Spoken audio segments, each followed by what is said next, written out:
Thanks, John. And thank you all for inviting me here to speak to you today about social enterprise.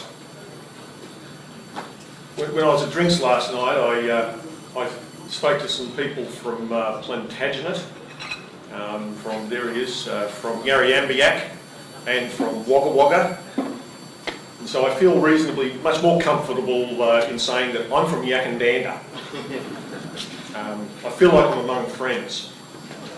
And I suppose that I say that because, as John said, I work as a consultant to the local government sector, but I'm not here as a consultant really today. I'm here as a person who made a choice some 13 years ago to go and live in a small rural town, and an experience I've been on since that time, and what it's meant and what I've learned from it. So the capacity I speak to in is as a founding shareholder and founding chairman of an organisation called the Yakandanda Community Development Company Limited. I also need to state that I'm no longer a board member of that. I've stepped down as chair, but I did that a couple of years ago, and there's new people running it. But I was one of the foundation shareholders and founding chair. So I suppose today there's a couple of things. My topic is to talk to you about social enterprise, and I want to do that by just telling you the story that I have to tell, rather than give you some sort of a theoretical dissertation on how to. I mean, how to go about social enterprise. There's no such thing, because circumstances, situations are all so vastly different in any situation that you can't give you a single how to. All I can do is tell you a story or an experience that I've been through, and then hopefully from that I can glean some lessons that I certainly learned and I think can be learnt from the local government sector in terms of your role. I'd like to just also reference to the byline in promoting this segment. It mentioned the issue about this, rural decline in Australia. I don't think I have to work too hard to make that case, and I'm not going to try and present any evidence about that.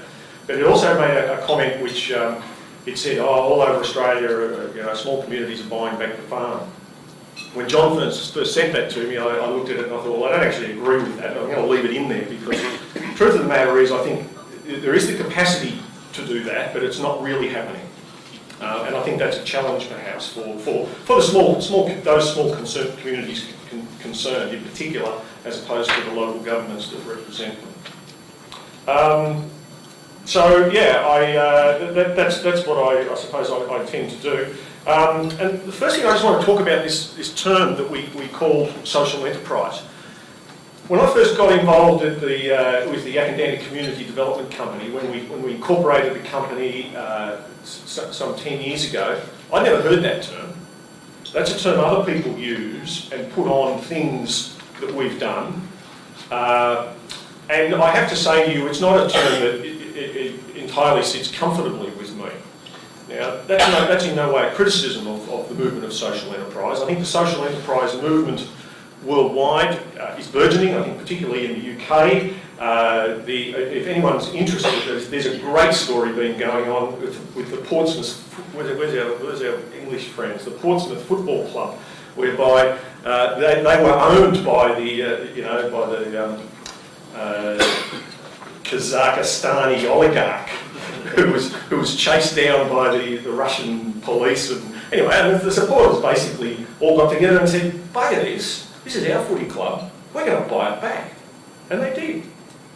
Now, you might think a footy club's a social enterprise, but if you actually look underneath and see what that football club was doing in the community of Portsmouth, I think it does pass the test.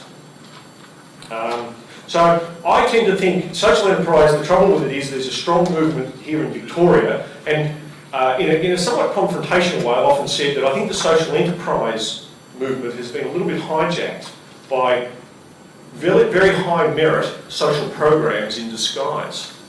Because social enterprise is a bit sexy, it tends to get a good tick if you're going to get some subsidies and some state government money. I prefer the term community enterprise, which I sort of see as a subset of the broader issue of social enterprise. So let's just look at some definitions. This is a definition that I heard Hayden Raysmith use. It's simply an organisation that's got an overriding social purpose or goal as its fundamental premise, but it operates as a business. I think there's a lot of organisations that have the social bit, but they forget the business bit. The community enterprise is focused on the betterment or advancement of a particular community. And in my particular case, that was the township of Yakandanda. So let me just take you through the story. The Yakandanda Community Development Company, when I first moved to the town of Yakandanda, I did it for personal and lifestyle reasons in the year 2000. It's a town of about 1,000 people, and when we went to choose the town, it had to have some basic things. It had to have a pub, hall, store. So we weren't interested in living in a semi-suburban sort of location. We wanted a small town experience. And so once we got there, that little garage you see there, that was part of that still is part of the streetscape.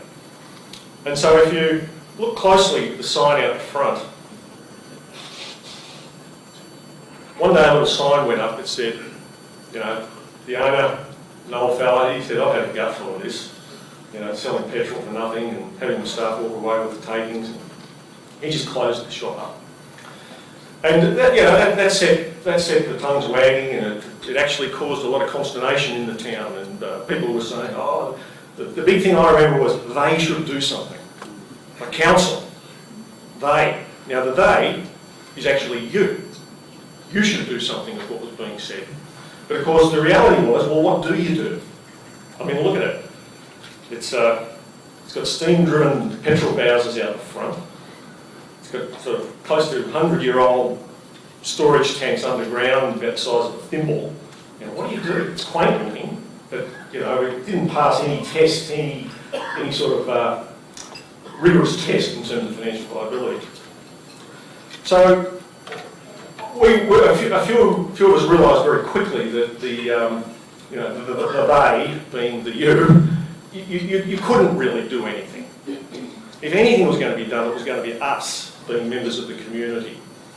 And so one Sunday afternoon, 7 of us sat in a room, and Cameron, who's an IT consultant, he got on the web and he registered a company called the Yakandanda Community Development Company. By the way, the word petrol never entered into the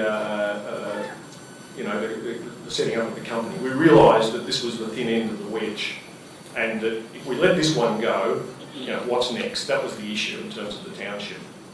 And there were other businesses at the time that were under threat. We incorporated a company. Within 24 hours, we had our company constitution and company seal. We opened a bank account. We all wrote out a cheque for $1,000 each, stuck it in, and we're up and going. We went down to Jack and said, we'll take the business. And all we wanted to do was to have a look. We just wanted to have a look, because as you all know, we can all do a spreadsheet and look down and do some sort of business model about what a business might look like. But the only real way to understand what's going on is to get inside the business. And we figured, what's the worst thing that can happen? We're going to run this business for 3 months. We put our hand up, started a community newsletter and said, we're going to run this business for 3 months and have a look, see if we can turn it into something. But we didn't want to make big profits. One thing we learned very quickly, that selling fuel is a mate's game, and it still is, and we're the mates that do it. But some mate has to do it. So having a look, what we discovered by having a look at this quaint little thing, if you have a look at this area here, that used to be the mechanics, where the mechanics pits were. People are familiar with this sort of stuff. It had been, over the years, it had been sort of closed. It used to be an outside sort of area, and it had been built-in, false floor put in, and it was turned into a little real estate office. So when we started getting in and looking at it, when the fuel trucks first rolled up, one of the guys, he sat us down and he said, you're not going to believe this. And I said, what? He said, the breather pipes. I don't know if you're familiar with petrol stations, but when you pour fuel in through one thing, the air has to sort of come out through a breather pipe. Guess where the breather pipe was? There's people working in this little real estate shop. It was inside the building, and they had to sort of open the doors and all get out every time a truck arrived. From that moment on, we all just looked at each other. We were sitting in the bottom pubs, and we thought, we're out of here. However quaint that little building looks, and it is quaint, our original intention was, let's work something out, we'll do something. thought, we're getting off that site, end of story. For all sorts of reasons, all sorts of safety reasons. So we did exactly that. We didn't just do that. We kept running it, and we started to think seriously about what we needed to do. So that was so was born the Yakandana Community Development Company. Initially it was a private company set up with 7 shareholders. What our investigations made us realise also was that volume was critical. You need to get a reasonable buy price. You can do that if you've got big tanks and you can buy fuel by the semi-trailer load. So a whole lot of things. To cut a long story short, we figured we could actually eke out a meagre living with a fuel station on a new site, as long as we could eliminate the cost of capital, which meant we have to raise capital through an equity raising, and we figured that we figured the volume was there in the town, so we discovered that there was a lot of retail leakage and a hell of a lot of the volume was going out. The trouble was we had no money. So at a meeting on the 21st of May 2003, we issued a prospectus. Now, a lot of people said you can't do this. This doesn't happen. This happens in Collins Street. It doesn't happen in Yakandana. And as soon as we heard that, I've sort of got a bit of a mongrel streak in me. I thought, fuck that, let's have a crack at it. So we did. We wrote a prospectus and we had to comply with ASIC and we found some lawyers and we got it all going. And we issued a tiny little prospectus and our goal was to raise $400,000, which we did. And in the town we got 700 shareholders. And now the town's got a population of about 1,000. A lot of those are multiples within, my kids are shareholders too. So we've got a pretty high take-up rate. Now, it doesn't sound like a lot of money, this, but we did a calculation at the time. If you've got a similar take-up rate for an equity raising in metropolitan Melbourne, you would get enough money to pay for CityLink. So we figured we'd done all right.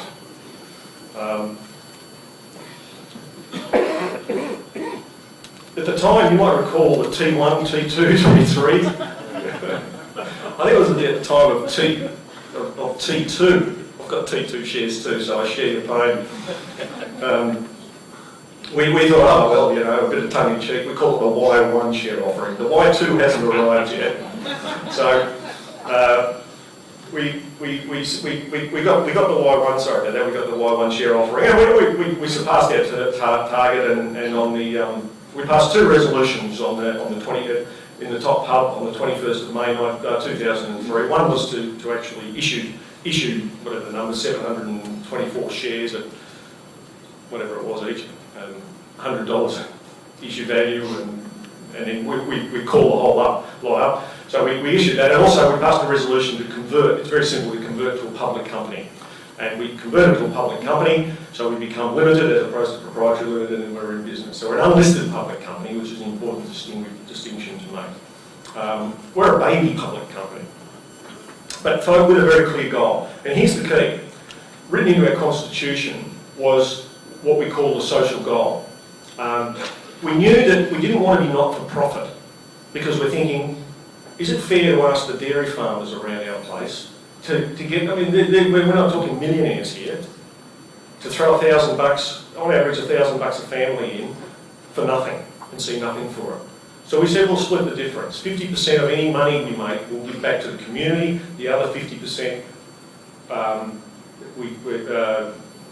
can go as dividends. So it's on distributed profits.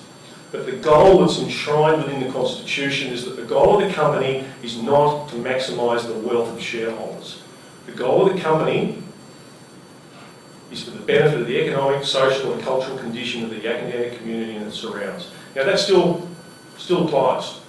There's no law that says a company has to have as its goal the maximisation of wealth creation for shareholders. At least I haven't seen it. If there is, you better show it to me because I've made a hell of a fool of myself over the last 10 years. But, so that, I think that's the key, and that's what I think is important in the important part of community enterprise as opposed to social enterprise. So we marketed this really much more broader. Again, the Constitution did not mention the word fuel. It was about community development. It was about the community saying, we want to own a share in the future of this town. We could see what was happening in other smaller towns across Australia, and we asked the question, what do we want our town to look like? Now this is 10 years ago. So people were actually buying shares in a company that was their town. We asked people the question, if you're serious about value in your town, you've got to work out where you draw the line. You'll note the council disappearing there for your audience. It's an interesting one, but we're part of the Indigo Shire now as part of an amalgamation. But the way most people saw it is that we'd lost the council, we'd lost the banks. What else are we going to lose? It's not just about petrol.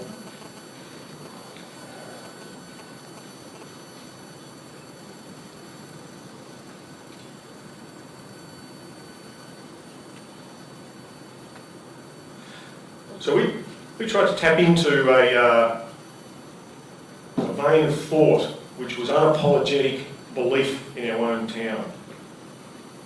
And to do that, you've got to push back against the hip pocket nerve that still applies and is a challenge. I'll flick through these pretty quickly, but we got pretty excited when we started digging holes and buying fuel tanks and cranes. There's not a lot of cranes and construction.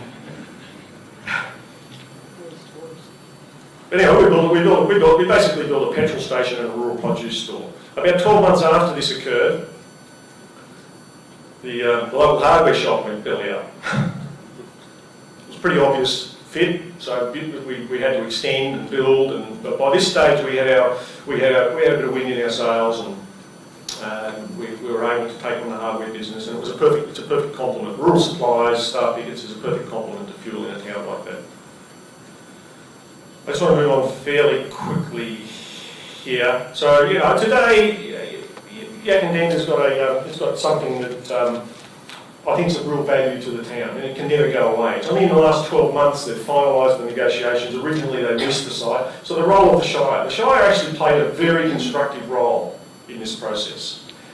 The first thing they did that I thought was really good is that they trusted us. To an extent, they stayed out of the way, but we knew, and they knew it had to be. They had to play a role. So they leased a site to us and allowed us to build this. And it's only in the last 12 months that it's since been transferred, so it's bought. So no one can ever take that way except the shareholders of the company.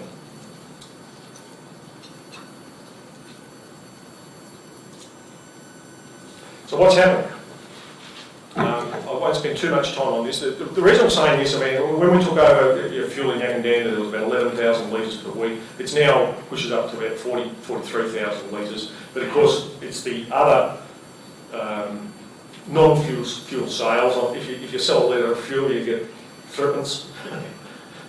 You make more out of the Mazda, and you sell them than you do out of the $50 worth of fuel. I'm sure you all know that. But of course, rural produce and hardware, you make a 30% gross margin. The reason I'm showing you this is not because the purpose is to talk about, I'll look at the 2012 annual report. Public company, has to be audited by the way, gross sales 3.1 million, underlying earnings. Now, if you look at that profit after tax, $12,000, whoopee. This is not a gold mine. I'm not standing here saying it's a gold mine, but it's there.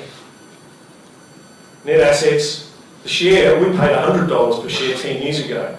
That's not going to stack up by any investment analysis, but again, it's there.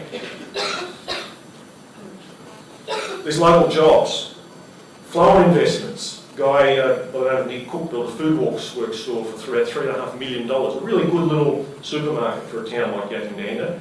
He actually said to me, I would have really thought twice. We're really on that threshold. Are we big enough to build this level of capital investment in a community this size? And he said if the town hadn't gone through that, the psychological thing of, hey, it's important to spend locally, he would have thought twice about it. So, really good supermarket in the town. Got a newspaper, a lot of other things. I think the bottom point there is that, as we speak, the township of Yakandanda has an independent economic entity outside the local government. You guys are the local government, and you play an important role. But there are limitations in terms of what local governments, political limitations, what they can and can't do. If there's a crisis or something in Yakandanda which requires an unapologetic, parochial, local response from the township of Yakandanda, then that can happen. There's a lot of community progress associations in town. The problem is they can't write out a cheque for $50,000 on the spot. This company can. You could write out a cheque tomorrow for something if you wanted to buy the next little local business that's looking marginal. So I think that's an important outcome for the town. The challenges, is that a little tickle for me reminder for me to keep moving? Or was that just an accidental thumping of the glass? Sorry, the speaker's always very paranoid about when you hear the fork hit the glass. As I said, a lot of other challenges have come along. It's the thin end of the wedge. Any of you from rural areas will understand what happens in rural. There's a new motor mechanic shop, so I think there's been a lot of flow on benefits since then. Biggest challenge I think for the business is short memories. Our slogan was use it or lose it.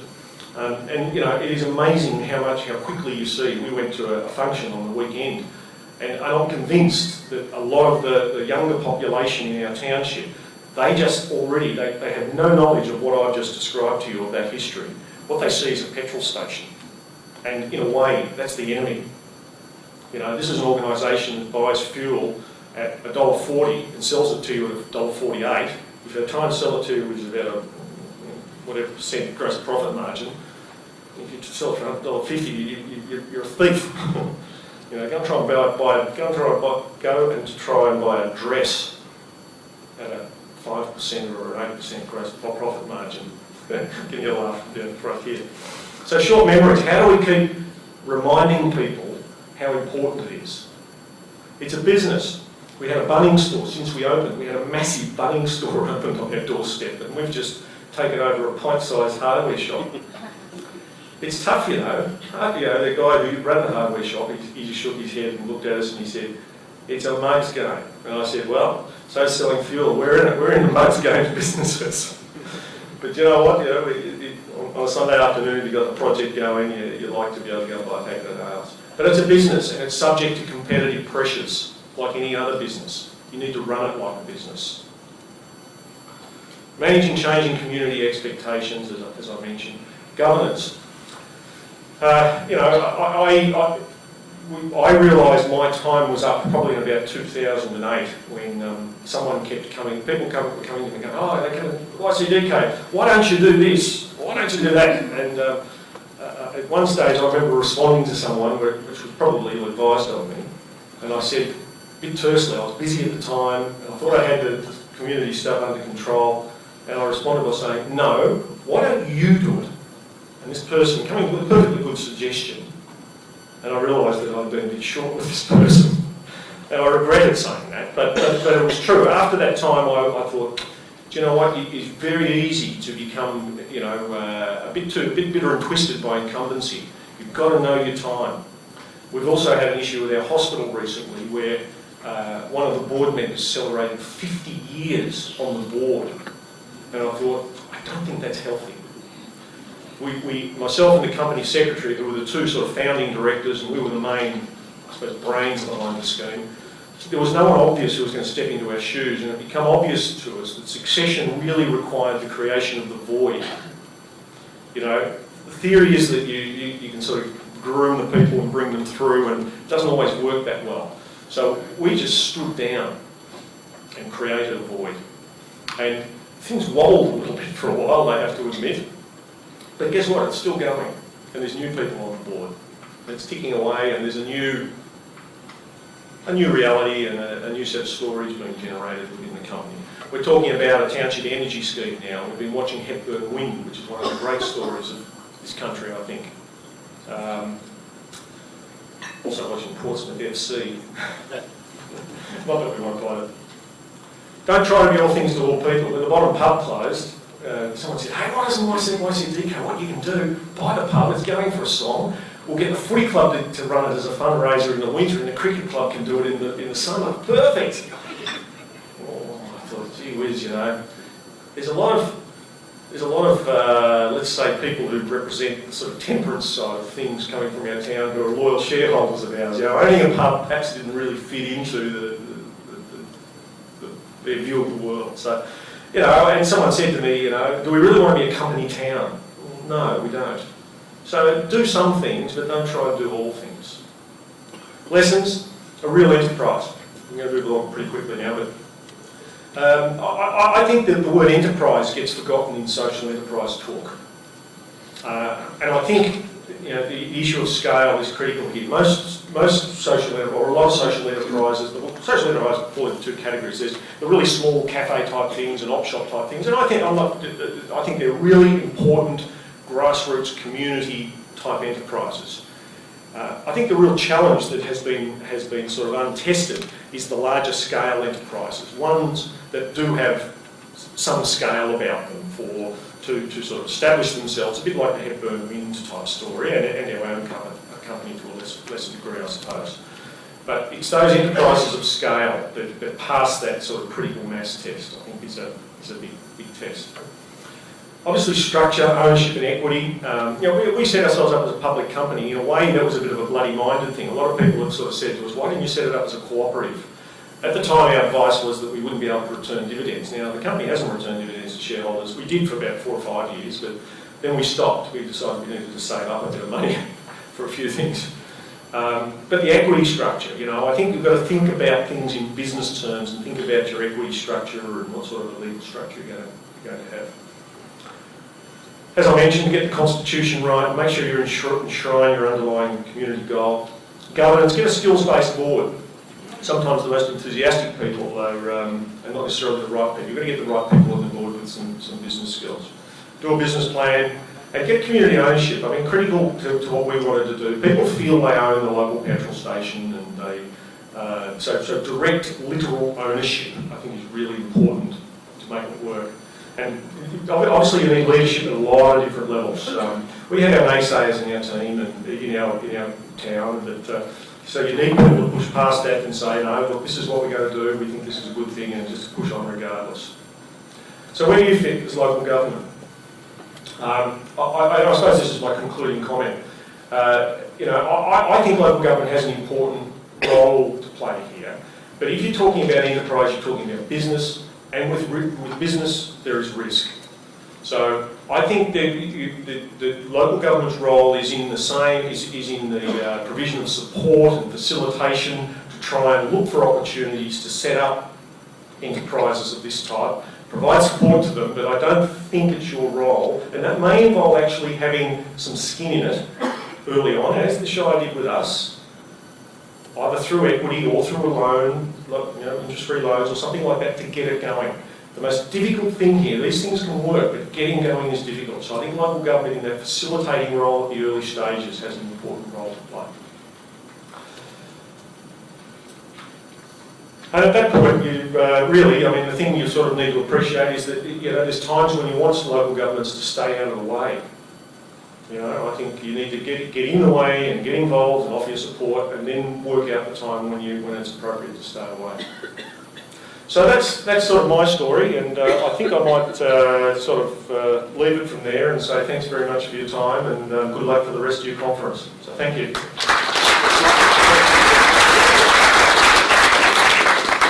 Any questions for Mark? Got that inspiring story? Coach Dane?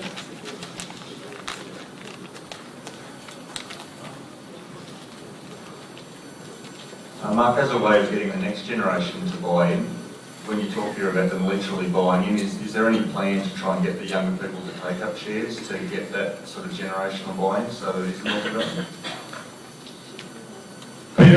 Peter, as you say, I think that is the big... So there's nothing happening at the moment in answer to your question, but it's the big challenge.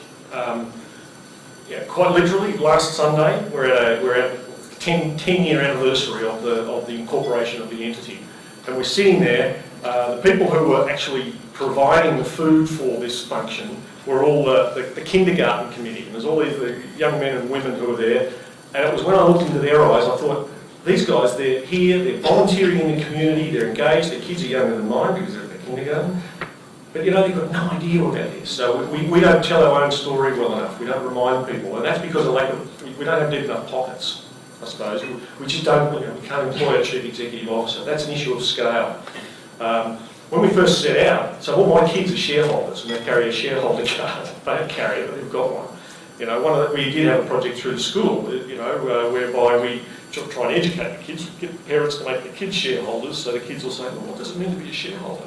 Does that mean I own that petrol Bowser? So I think that's the big challenge we've got in the future in answer to your question. Can we thank Mark as well? Sorry, one last question. Sorry.